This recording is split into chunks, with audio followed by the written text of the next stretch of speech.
And I think the biggest thing that has shifted that, whether it was a sitting around waiting for people to call you or call you back, is like you said, is because of the internet. The buyers have as much info as the sellers do. And so the sellers don't have that same power anymore over Right. the process because they're not the keepers of all the knowledge, right? Maybe the wisdom and the guidance, but not the facts and the features and the knowledge, right? I don't need to go to a car dealership for someone to tell me about the stats and the features of a car, right? If I need you to tell me the horsepower of the car, like, I'm just lazy.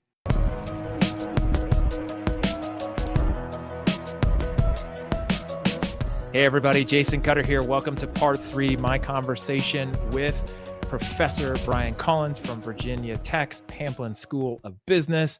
Professor Brian, are you ready to talk about the future of sales? I think so. We'll find out. All right, that's fair. I will totally take that. Most people guess at the future, think they know about the future. It's funny that recently, as we're recording this, the first flying car got approved by the FAA, and it was like, that's cool. Except since the Jetsons cartoon, we've all been promised flying cars, and it's now 2023. So who knows what's going to happen in the future and the timeline. However, what I do know is if we talk about sales, like there's the future, there's also cliche, the future is now, which I think is very valuable. And for people tuning in, make sure to check out part 1 and part 2. We talked about authenticity, persuasion, talked about Brian's background in sales, his degree in finance with a minor of English as a writer. And someday, and I will challenge you when we're done with this to get writing anyway. There's always enough time. Take it from me. But that's a side point. So let's talk about the future of sales and the future being now. What is it that you see that buyers want more of and less of from salespeople, like moving forward? I think in where we're going, it's going to be a really big challenge from a communication side. And what I mean by that is if you look at what I want as a Gen Xer versus what someone wants as a millennial versus someone as a Gen Zer, very different types of communications in different ways. So when you ask what do they want or where are we going, I think that is going to be the hardest bridge to conquer because there's different ways that we communicate on those levels. And my example, my girls are 22, I have twin girls. Their communication styles are through these things, right? Your phones. And that's how they communicate, and they're comfortable with that. And they don't have to pick up the phone to call you or to do that. So as a buyer, if I'm only communicating here or only communicating on the computer, how do I convey that persuasion? How do I build that rapport of genuineness? How do I get the trust? Because it's just words on a page. So I think that's going to be a something that we have to figure out how to overcome as we go forward. And who knows, maybe that generation will realize that, hey, maybe they were right. Maybe we do need to actually meet with each other. I'm guessing though, as we go forward, we're going to have less and less face to face and more in the world of digital. And that kind of doesn't scare me. It concerns me from this So standpoint. when you say digital, do you mean like video and phone calls, or you mean like emails and texts and chats? I think all of those, but I would think you're going to see more on the video back and forth. Which, hey, we all switched to video during COVID. The universities went to Zoom and all that. How much did we lose? If you go back and look, how much did people miss out of all that? You see me right now. I'm sitting in a chair. If I were up in front of you, I would be more animated. You can't see my arms move, but trust me, they're moving. Walking around, engaging with people, getting to answer questions, learning in that way, that's reduced when you're in this type of world and people are much more reserved. And it's harder to get the true feeling out of somebody and what they really need and what their real passions are for their business. What is really at the end of the day going to make the change for their business?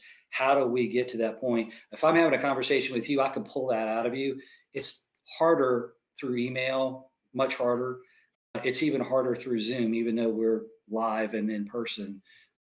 We still have this camera in front of us that doesn't make it feel like we're in the same room because we're not.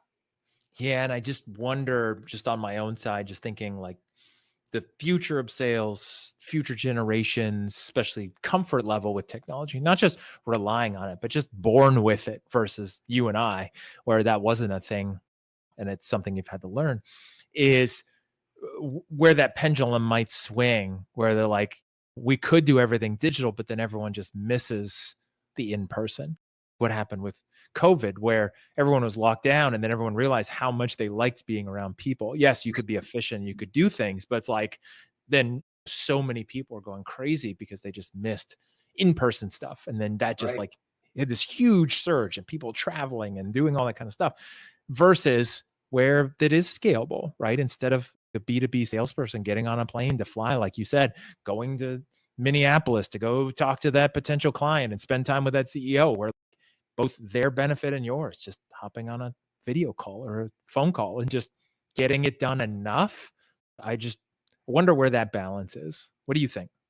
Yeah, you raised a really good question because I think somewhere in between, I was that guy who was a national sales manager who got on a plane on Monday and came back on a Thursday, 5 out of every 6 weeks. I was in Minneapolis, Dallas, California, New York, and I would see my group of clients there. Then would come back next week, go here, next week, go there. It probably was too much travel at that point in time, and it's something, quite honestly, that if the opportunity were there again, I probably wouldn't necessarily take it because I think we could have used more things like technology to be able to supplement that. I think somewhere in between is the answer. I think where we are sometimes it's not a special occasion necessarily, but a nice occasion to be able to go and see your client, take the time out of your day to sit down with them and go through what's important to them. Does that need to be every single visit? No, certainly not. Certainly, we have other ways of communication, and quite honestly, we probably drive our clients crazy if the only time we ever communicated with them was by going to their office and seeing them. They probably try to find ways not to see you anymore. So I think that there's a fine line somewhere. Where that is, I don't know. I think as we move forward, we'll find it, but it is certainly that we need to think about as we go forward. Where do you see buyers seeing the value of salespeople down the road, whether it's now or it's in the future? Like, where do they see interacting with a salesperson, wanting to talk to a salesperson, realizing that they have to, even if they don't want to? Like, where is that long term in sales?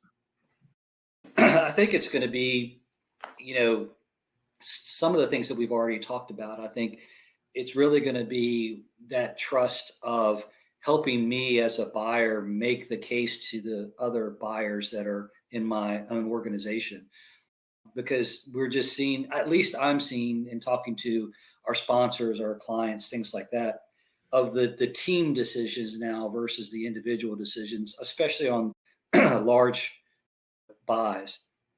That means we have to be able to be that, as we were talking about, that consultant, that person who comes in and Mm. helps them develop the all of the arguments for why you're doing it. You'll get taught, we get taught features, right? But features don't sell, benefits sell, right? It's, yeah, everybody hated Rudolph the Red-Nosed Reindeer until they figured out his, nose would go through the clouds and we could have snow of Christmas. That's the thing, right? What is that benefit that you can provide? And I think you, as a salesperson, have to communicate that with your buyer. And I think that's really where you're going to see your buyer say, "Hey, this is what I need from you. I can go to Gartner and I can look at the Magic Quadrant and see that these 5 companies are in where I'm supposed to be, and I'm going to have a spend of X amount of dollars for my company as a CIO, and I should talk to you." But then, out of those 5 companies, how do you make that decision? Where is that salesperson expertise coming in to help you be comfortable with going to your board of directors or your CEO, whoever your decision makers are, to be able to make that argument and move forward? And I think that's really where you're going to see salespeople, B2B salespeople, really have to step up their game, is making the case that you you need us to do that. We can do that for you. And that's why we're here. I'm not here to give you a bunch of facts. You can go Google it if you want, that kind of thing. But I am to tell you what's relevant, why you should care, what's the benefit to you. And I think that's where we need to step up a little bit as we go forward, because we're going to be competing with AI, with everything else. I mean, that's a tough gig. Why do you think salespeople still focus on features? I have no idea. It's funny. I think it's because it's something that it's fun to talk about. And it doesn't take much capacity to talk about a feature. Features are easy, right? Saying that I have a six-cylinder in my car, that's, hey, that's better than a four-cylinder or whatever. But to be able to say, well, the reason I have it is because now this company van that we drive, I can get 23 miles to the gallon or 26 miles to the gallon, which means I spend this amount of dollars less on my vehicles for my company for the year, multiplied by 30 vehicles. Now I just saved X amount of dollars over the year. That's a lot harder for some people to make that connection. How do I get from point A to point B? The feature's great, that six-cylinder engine, but that benefit to the client of, hey, I can save you this amount of money by you purchasing that car. That's where I really think the salesperson has to be experienced enough to be able to make those logical steps and help the client each step down the road. That's what we do. We're a coach. We help you through that process. We help you to understand why it can be important to you.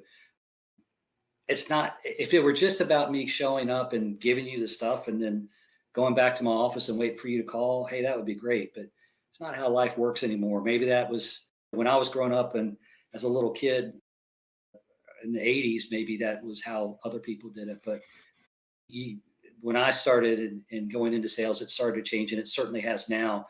And that's not, we don't sit around and wait for people to call us. It's great if they do. We're out there trying to help our clients understand why they should work with us and what can we bring to the table other than a bunch of features that I may or may not care about. Yeah. And I think the biggest thing that has shifted that, whether it was a sitting around waiting for people to call you or call you back, is, like you said, is because of the internet. The buyers have as much info as the sellers do, and so the sellers don't have that same power anymore over Right. the process because they're not the keepers of all the knowledge, right? Maybe the wisdom and the guidance, but not the facts and the features and the knowledge, right? I don't need to go to a car dealership for someone to tell me about the stats and the features of a car, right? If if I need you to tell me the horsepower of the car, like, I'm just lazy. That's just, I'm not doing any research, and I'm going to get what's going to come to me as that buyer, right, in that experience. So one of the things, and we talked about this beforehand, so many of the guests so far in the season have mentioned Dr. Howard Dover's book, The Sales Innovation Paradox. I finally got it, read it, blew my mind, put explanation to a lot of things that I've known to be true but couldn't prove, knew were broken in the sales process but couldn't quite justify with any like hard facts. And then he put that all in there in The Sales Innovation Paradox. And I know that you actually read it and reviewed it. When you think about that book, and just challenge everybody to get that book, especially if you're in B2B sales, it'll explain why it's so much harder. Like, when you look at that book, the concept and just the ideas from that, what do you see needing to shift for salespeople in the future? First, I'll give a shout out to Howard, because that's a fantastic book. Thank you for plugging it too, because it really does. It's a paradigm shift. When you read that, you start realizing people like me who used to be in sales, and I'm like, I didn't really do things the way other people did it, and I was successful. And how was I successful? And you start reading this book and you go, well, probably because I was a disruptor. And you start seeing yourself in that book, and you start seeing, okay, this is why some of the things that I did worked, and how we went through it. And giving the power back to the salespeople. And I won't give it away, but the basketball team that is in the book, and talking about how they made that shift in the way they treated their clients, and giving the power back to the salespeople to make instantaneous decisions, to be able to keep that experience of the game and of going to the game something more than just watching your team play basketball, right?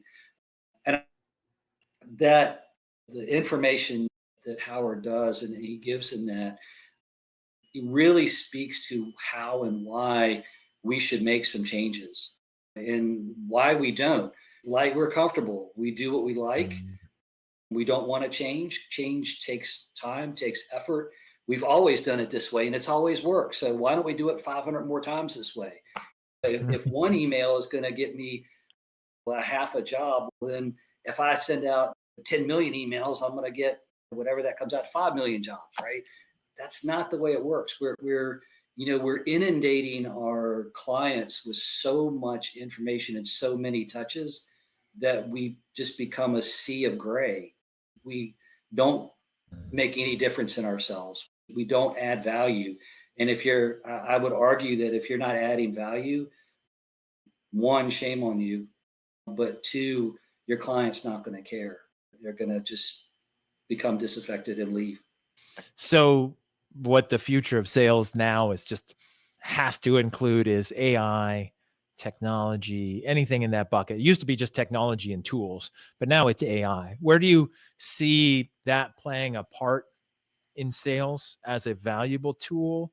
And then where's that balance again in what Dr. Dover talks about in the book about technology and using it more actually gets you worse results as a whole, Yeah. like you said, sending a million, if I could send 5 million, why not? It doesn't work because it's terrible noise.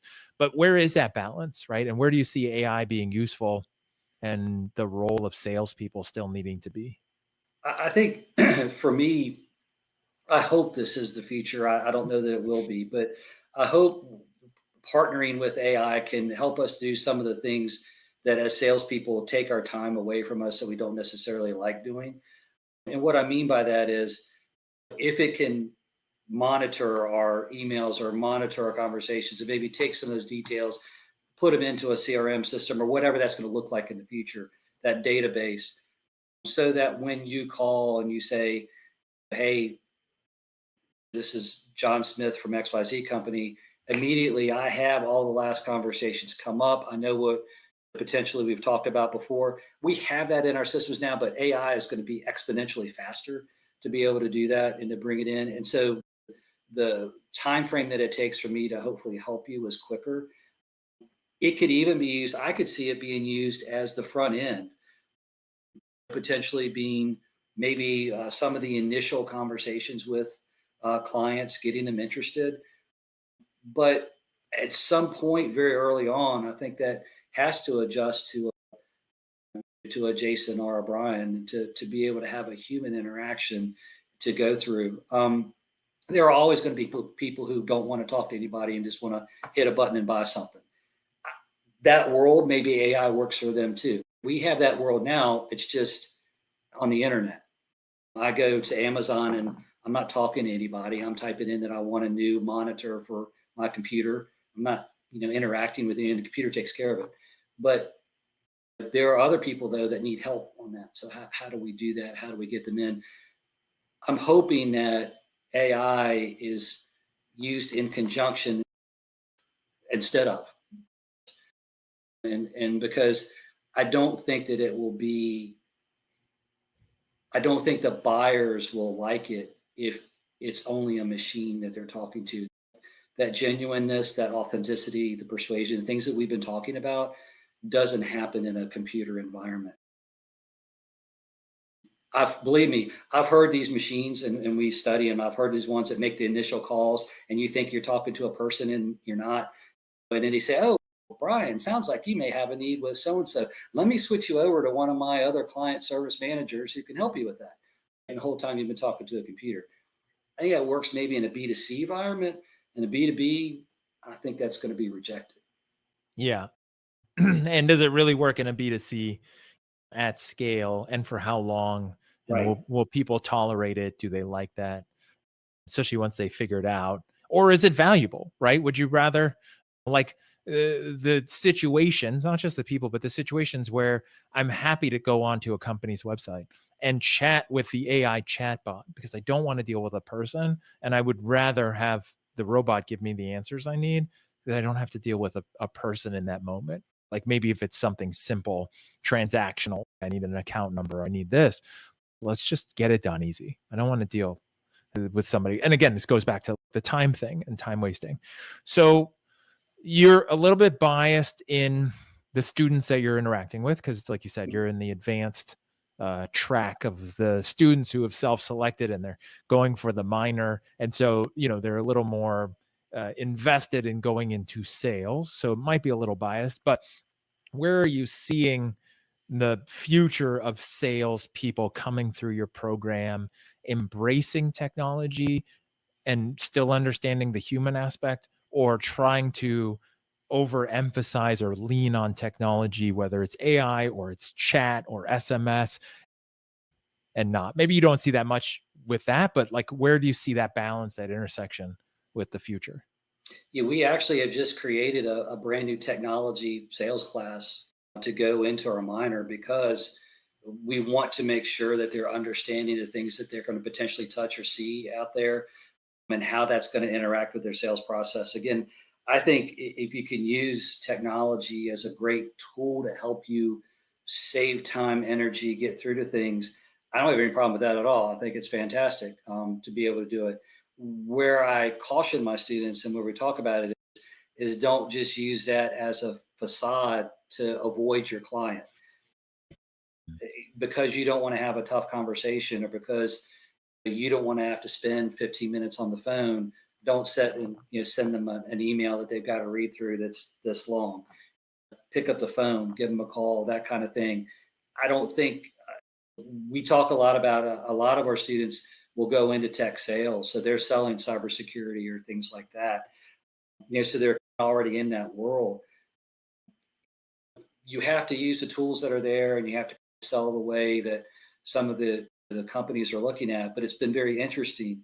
We've gone through this process of bringing everybody in because of COVID and some other things, and we've seen that salespeople can be just as effective in their home office as they can out on the street. What we're seeing now is that's not necessarily true, and you're seeing a lot of the companies that are out there going, I really think it's time for us to go out and see our clients again. And it's time for us to go talk to them. And it's time for us to visually see. We haven't seen some of these folks in 3, 4 years. And guess what? Other people are going in and seeing them, and now our business is dwindling. I wonder why. It's that human interaction. A machine doesn't replicate that. So, how do you balance that? We talk to our students of you got to do both. Yes, you want to be the person with a quick answer if your client needs it. Absolutely. And sometimes that may be easier in a chat, as what you said. That may be easy to accomplish. But at the same time, you also got to be there to help lead them with better solutions to make them more successful in their company, make their company successful. By osmosis, you're going to be more successful by doing that too, because people are going to trust you and work with you more. We talk a lot about it. Like I said, we've created a brand new class that is around a technology. We're bringing in a couple of different things. Some of it's CRM, some of it's digital marketing. It's a lot that goes into that class because we know it is something we have to speak to because it is changing, and you have to be willing to accept that. As a salesperson, you got to embrace change because everything is different as you go forward. And I love that you've made a specific course and curriculum for that on the tech side, because I agree with you. It's like anything; it is just a tool, so it can be used for good or evil, right? Like a chainsaw, right? It can be used for cutting down a tree to that, then you can make a dresser for your bedroom, or it could be used for bad stuff, right? Like that you see in the movies. So it's really the same thing. And I love that it's like, hey, here's the tools from CRMs to marketing to communication technology, and here's how you can use it, and then balance that with your one job, which is still to build relationships and trust and help the right people move forward. I think that's great. I think that's an important balance to have, instead of let's just teach you sales and send you out there in the world and hope that the tool side, or you don't leverage or lean on them too much, which I think is what I see a lot of going back to Dr. Dover's book, where Yes. too much technology and too much trying to scale things that then just makes it worse for everybody. As we wrap this up, I wanted to give you final thoughts, final say. What are you excited about now that you're 8 years into it, the future of professional sales education programs like yours? I think what I'm really excited about is that we're, from an academic standpoint, and putting that lens on for a second, we're becoming more and more accepted as a profession. Sales has always been a profession that, in the real world, I'll say, that people have done, and nothing happens until somebody sells something, right? The old adage. And so, what hasn't happened though is that universities have never recognized it as a science or as something you can teach and can learn. That's slowly changing. There are now, give or take, 100 and some schools across the country, universities and colleges, that have sales programs. Some of them are not like mine, they're not minors, they're actually majors. And to me, that's exciting for the world of sales going forward. Can you imagine you and I have a business, and now we can hire a new salesperson who majored in sales? That was what they chose to do as their vocation, or as their education, their curriculum. When you look at our program, we've had 100% placement of our graduates since 2015 when I got here. That's not me. I guess part of it is in the part of training, but it's the kids, it's the students. It's they're going out, they're selecting, they want to do this, they are successful. So when they're successful, the sponsors come back and want more. They want the next 5 students who can do this, and the next 6. If we can make this into a training profession where you can go get a, not just a marketing sales minor or a finance sales minor, but you can go get a sales degree and maybe have a finance minor. Wouldn't that be interesting to flip the script a little bit? So I'm excited about that for the future, because I think we're seeing a lot of academic institutions now starting to get it. They're starting to understand. And it's a tough gig, because when you think about someone like me who's come from the sales world, I see it and see all the training that I've had in my life and things that I've gone through.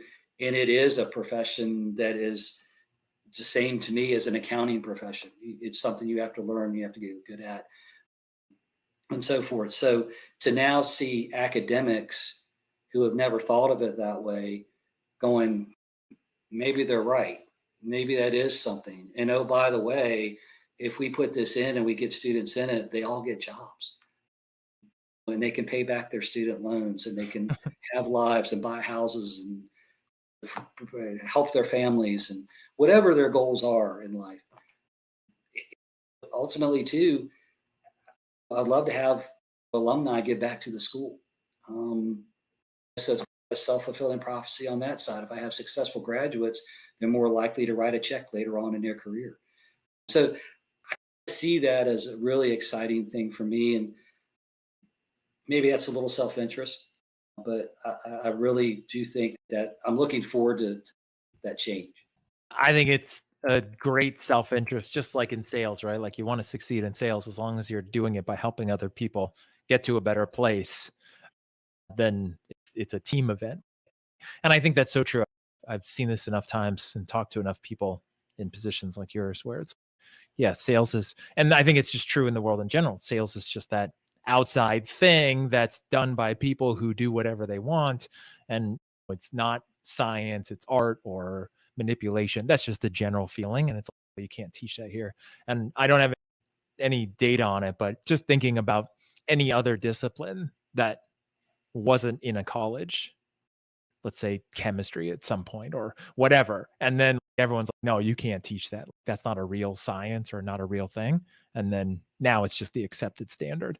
So I love the vision and the thought that at some point sales will be just a accepted thing that all colleges have, or most of them have. And it's just another thing in the catalog, right? For the right people to find it and then get jobs in it.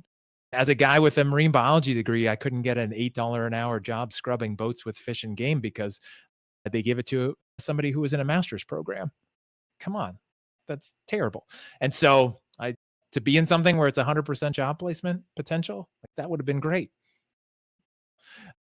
I think that's fantastic. I love it. And I appreciate you on this mission. And of course, that's why I love having you on the show, is to share this and hopefully get more and more of this out there. Thank you for that. And I think it's just the right amount of self-interest focus on making the world better. Thank you. I appreciate that. And I will say too, as we're going through and looking at the future, I've gotten to know you a little bit over the time that we've gone through all of this, and the I guess not only the tenacity that you have, but the love for sales that you have. And certainly having read the book and everything that you've done, it's phenomenal to me to be included on something like this and to be able to, there's so many people out there who still don't even know that universities have sales programs, and that their students or their family members, their daughters or their, boys, sons, whatever, are all looking for a place to go, looking for something that makes sense to them. And they don't even know that there's universities out there like us that have these programs and they can succeed. And I think you're allowing us to get the word out through instances like this. Thank you. That's really, it helps our program, but it also too, I think, helps the world of sales going forward. And I applaud you for doing that, because that's a big thing. You're really giving back and helping out the profession. I appreciate that. And that's really why, like, I didn't even know these programs existed. So I'm glad to help in some part with getting this out there and in some way just to change it. And my self-interested, self-centered reason why I do this, a big part is, as a customer and as a human out there in the world, I look forward to the day when I can actually deal with an actual sales professional actually knows what they're doing. Like when I go to the doctor and I can trust that person is not going to screw me over. Like, that's what I would love more than anything for myself and everyone else from the world of sales. And so until then, just keep putting this out there. So glad I could do my part. As we wrap this up, for people tuning in, they want to find out more about you, your program. They can find you on LinkedIn. They can find the Pamplin School of Business link in the show notes for this episode. You can also Google it, Virginia Tech's Pamplin School of Business. Again, Brian Collins on LinkedIn. Professor Brian, thank you one more time for being here and everything that you're doing. I appreciate it. Thank you so much for having me. I really enjoyed the conversation, and I look forward to the other podcasts too as you get more and more people on here. So good luck with all of those. Thank you very much. And for everyone tuning in, hopefully this helped you in some way with sales. And I say this every once in a while, I don't say it all the time, but please make sure to share this, get this out there. In the same thing that Brian was just talking about, so many people don't understand that these sales programs exist, don't understand what sales could or should include, how we shift that. It's incumbent on all of us to do that, because there is no standard, there's no requirements, there's no profession as it stands. It's really up to all of us to just do things in a way that's effective for the buyers of the world, which in turn is always us, because when we're not working in sales, we're also buying. And so it's also applies to us. Appreciate you for sharing this, getting this out there, being involved, using these things. And as always, as we wrap this up, thank you for helping fill the world with authentic persuaders.